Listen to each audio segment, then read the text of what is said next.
नमो श्रीयतिराजाय विवेकानन्दसूरये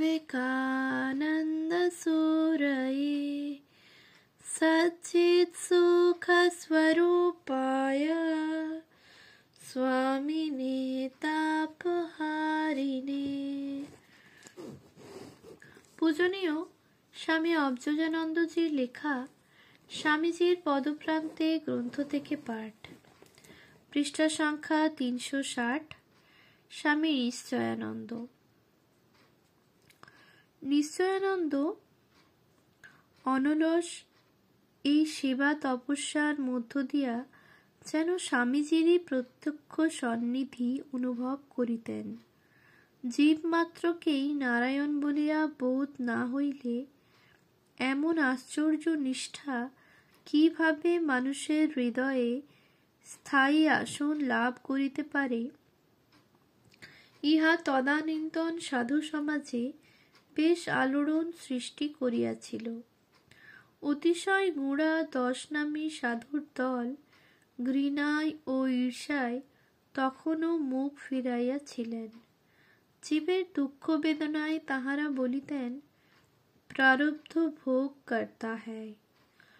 তাহাদের অপূর্ব বেদান্ত ছিল, জগৎ তো 3 काल में होता नहीं, हुआ नहीं, होगा नहीं, होने का संभव भी नहीं है।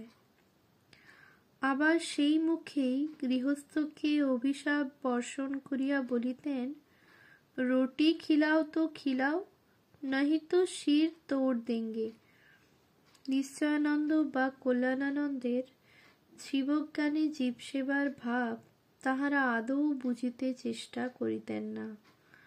শ্লেষ বর্ষণ করিয়া সেবা কার্যকে এইসব বেদান্তি বলিতেন ভাঙ্গিকা কাম, অর্থাৎ মেথরের কার্য।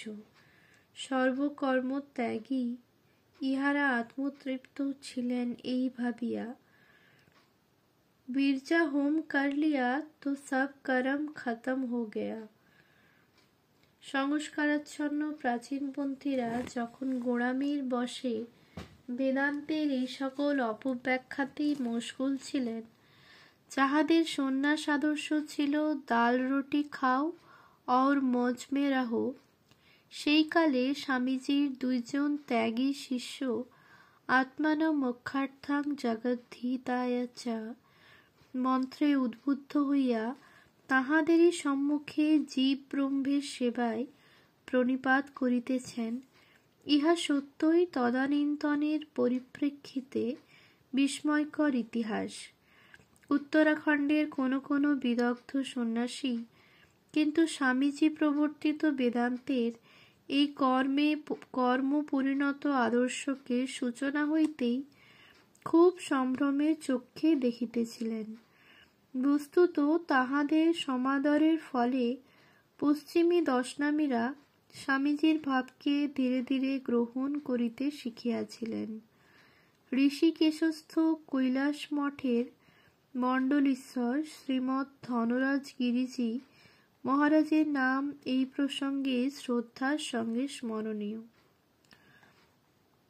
ধনরাজ গিরিজি ঋষিকেশে অবস্থানকালে একদিন নিশ্চয়ানন্দকে কৈলাস মঠে সাদরে আহ্বান করিয়া তাহার মুখে স্বামীজির আদিষ্ট সেবা কার্যের বিস্তৃত বর্ণনা শুনিয়া বড়ই মুগ্ধ হইয়াছিলেন। গিরিজি মহারাজ স্বামীজির প্রতি পূর্ব হইতেই খুব শ্রদ্ধাসম্পন্ন ছিলেন।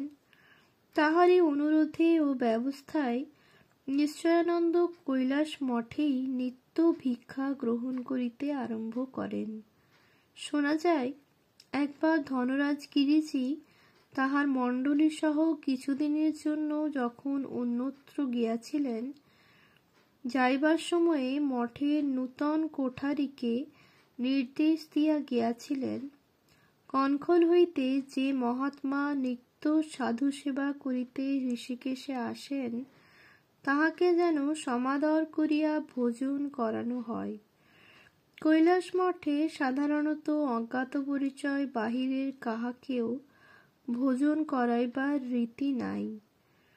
গিরিজির অনুপস্থিতিকালে নিশ্চয়ানন্দ কৈলাস মঠে প্রথম দিন যাইতেই বুঝিলেন যে কোঠারি তাহাকে চিনিতে পারেন নাই। অবশ্য চিনিবার কথাও নহে, কারণ নগ্ন পদে নিশ্চয়ানন্দের দীনহীন মলিন বসন, তাহাতে আবার ঔষধের একটি ভাঙা বাক্স কাঁধে। ইহা দেখিয়া কেই বা তাহাকে সম্মান করিবে? কোঠারি নতুন লোক, তাহার কি বা দোষ? তিনি কাঙাল বেশে সাধুটিকে জানাইয়া দিলেন, কৈলাসে বাহিরের সাধুকে ভোজন করাইবার ব্যবস্থা নাই। অভিমানশূন্য নিশ্চয়ানন্দ অম্লান বদনে ফিরিয়া গিয়া কালীকমলী ছত্রে ভিক্ষা গ্রহণ করেন। অতঃপর আর কোনো দিন তিনি কৈলাস মঠে যান নাই। কিছুদিন পরে ধনরাজ গিরিজি ফিরিয়া আসিয়া যখন শুনিলেন যে নিশ্চয়ানন্দ কৈলাসে আর ভিক্ষা লইতে আসেন না, তখন কোঠারিকে তিনি তীব্র ভাষায় তিরস্কার করেন। কোঠারিকে তৎক্ষণাৎ তিনি আদেশ করেন ছত্রের দরজায় দাঁড়াইয়া থাকিয়া নিশ্চয়ানন্দকে চিনিয়া লইয়া সশ্রমভ্রমে তাহাকে কৈলাস মঠে আনিতে হইবে। যথা আদেশে কোঠারি কালীকমলী ছত্রের দরজায় গিয়া অপেক্ষা করিতে থাকেন। সেখানে নিশ্চয়ানন্দের সহিত দেখা হইলে তাহার চরণ স্পর্শ করিয়া অপরাধের জন্য মার্জনা প্রার্থনা করেন।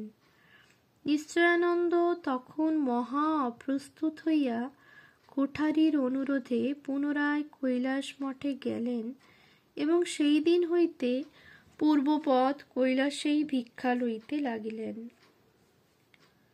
স্বামী তুরীয়ানন্দজির প্রতি নিশ্চয়ানন্দের একটা বিশেষ আকর্ষণ ছিল।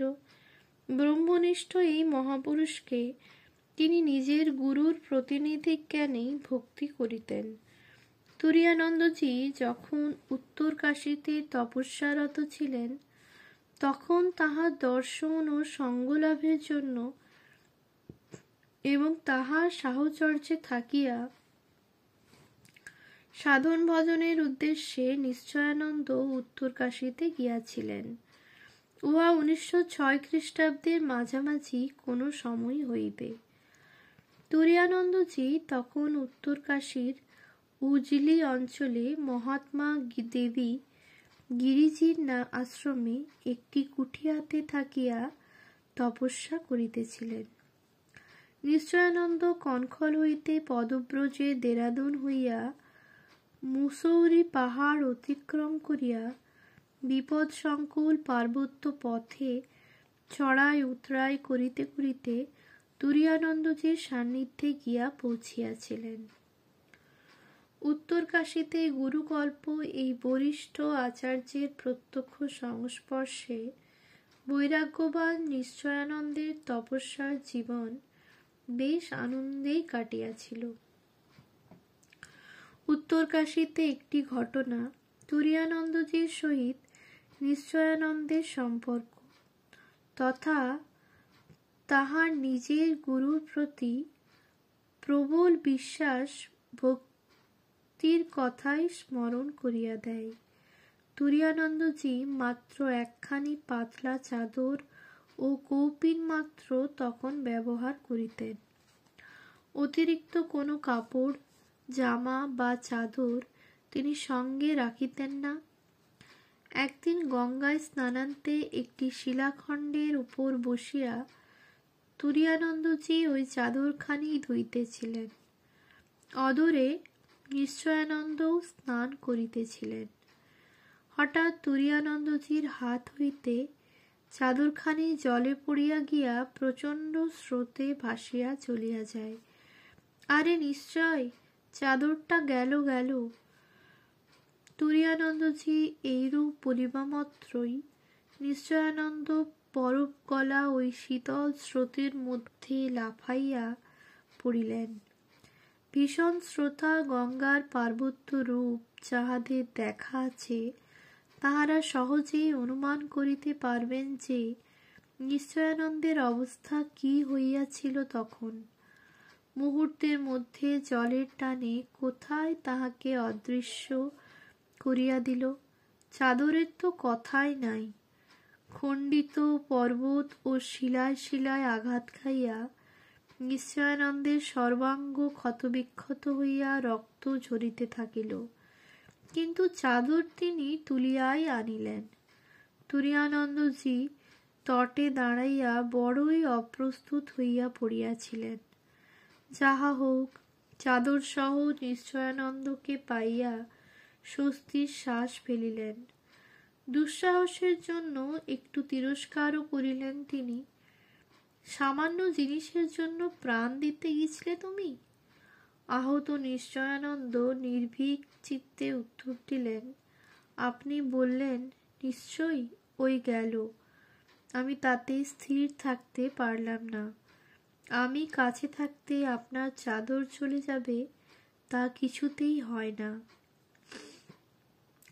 তুরীয়ানন্দজি শিষ্যপ্রতিম নিশ্চয়ানন্দের দৃঢ় নিশ্চয় মনোভাব দেখিয়া আনন্দিত হইয়াছিলেন, খুব আশীর্বাদও করিয়াছিলেন। বেলুড় মঠে অনুরূপ আরেকটি ঘটনার উল্লেখ পূর্বেই করা হইয়াছে। ক্ষুদ্র ক্ষুদ্র এসব ঘটনার মধ্যে নিশ্চয়ানন্দের বিশ্বাস ভক্তির গভীরতার আভাস পাইয়া বিস্মিত হইতে হয়। 1922 খ্রিস্টাব্দে তুরীয়ানন্দজির শেষ অসুখের সময়েও নিশ্চয়ানন্দ তাহাকে দর্শন না করিয়া থাকিতে পারেন নাই। কনখল হইতে ছুটিয়া কাশী ধামে গিয়া তাহাকে শেষ দর্শন করিয়া আসিয়াছিলেন। দীর্ঘ 30 বৎসরের মধ্যে নিশ্চয়ানন্দ মাত্র এই দুইবারই কনখল হইতে অন্যত্র গিয়াছিলেন। সেবাপ্রাণ নিশ্চয়ানন্দের জীবন ছিল কর্ম ও ধ্যানের সমবায়ে গঠিত। বাহির হইতে তাহাকে দেখিলেই মনে হইবে তিনি মহাকর্মবীর, জীব সেবায় সর্বতোভাবে উৎসর্গীকৃত একজন আদর্শ কর্মযোগী। সেবাশ্রমের সহকারী প্রধান হইয়াও অহর্নিশ যেভাবে পরিশ্রম তিনি সারা জীবন করিতেন, তাহাতে আপাতদৃষ্টে তাহাকে ওইটুকু মনে হওয়া স্বাভাবিক। গৃহাদি নির্মাণের তদবির, উদ্যান পরিচর্যা, সেবাশ্রমের হিসাব সংরক্ষণ, রোগীনারায়ণদের সেবা চিকিৎসা ইত্যাদি নানা কাজ তিনি প্রভাত হইতে গভীর রাত্রি পর্যন্ত ব্যাপৃত থাকিতেন। কিন্তু নিশ্চয়ানন্দের পরিচয় শুধু এই মাত্রই নহে, তিনি ছিলেন ধ্যানী এবং যাপক। কর্মাবসানে গভীর নিশীথে নিশ্চয়ানন্দ তখন ধ্যানতন্ময় যোগী। যা নিশা সর্বভূতানাং তস্যাং জাগর্তি সংযমী। গীতোক্ত এই আদর্শই তাহার জীবনে ব্যঞ্জিত হইত। একবার কথামৃতকার শ্রী ম বা মাস্টার মহাশয় কনখল সেবাশ্রমে থাকিয়া সাধন ভজন করিতেছিলেন। নিশ্চয়ানন্দের প্রকৃতির সহিত তত বেশি পরিচিতি তখনও তিনি হইতে পারেন নাই। তাই একদিন বলিয়া বসিলেন, দেখো নিশ্চয়, ঠাকুর বলিতেন ঈশ্বর লাভই সাধুজীবনের উদ্দেশ্য, কাজকর্মই সাধুজীবনের একমাত্র লক্ষ্য নহে। শ্রী ভগবানের একজন অন্তরঙ্গের মুখে এই কথা শুনিয়া নিশ্চয়ানন্দ মৌন থাকিলেন। মাস্টার মহাশয় এইরূপ আরও 2-1 বার ওই কথা তাহাকে স্মরণ করাইয়া দিলেন। মাস্টার মহাশয় তৃতীয়বারও যখন একদিন আবার ওই কথা তুলিলেন, নিশ্চয়ানন্দ আর অশ্রু সংবরণ করিতে পারেন নাই। করজোড়ে নিবেদন করিয়াছিলেন, দেখুন, আমি স্বামীজির গোলাম, সাধন ভজন কিছুই জানি না, তাঁর কাজ করাই আমার জীবন ব্রত। নিশ্চয়ানন্দের অতুলনীয় গুরুভক্তি দেখিয়া শ্রী ম মুগ্ধ হইয়া বলিয়াছিলেন, তোমাকে সাধন ভজন কিছুই করতে হবে না, গুরু কৃপাতেই তোমার সব হয়ে যাবে। মাস্টার মহাশয় ক্রমে তাহার সম্যক পরিচয় জ্ঞাত হইয়া ও প্রত্যক্ষ দেখিয়া নিজের পূর্বোক্ত উপদেশের জন্য নিজেকে বড়ই কুণ্ঠিত বোধ করিতেন। মাস্টার মহাশয় পরে নিশ্চয়ানন্দের অনবদ্য কর্ম ও সাধনার কথা দৃষ্টান্ত স্বরূপ অনেকের কাছে বলিতেন। কল্যাণানন্দ ও নিশ্চয়ানন্দের কথায় তিনি দৈব বৈদ্য অশ্বিনী কুমার দ্বয়ের সঙ্গে ইহাদের তুলনা করিতেন। ওম শান্তি শান্তি শান্তি। হরি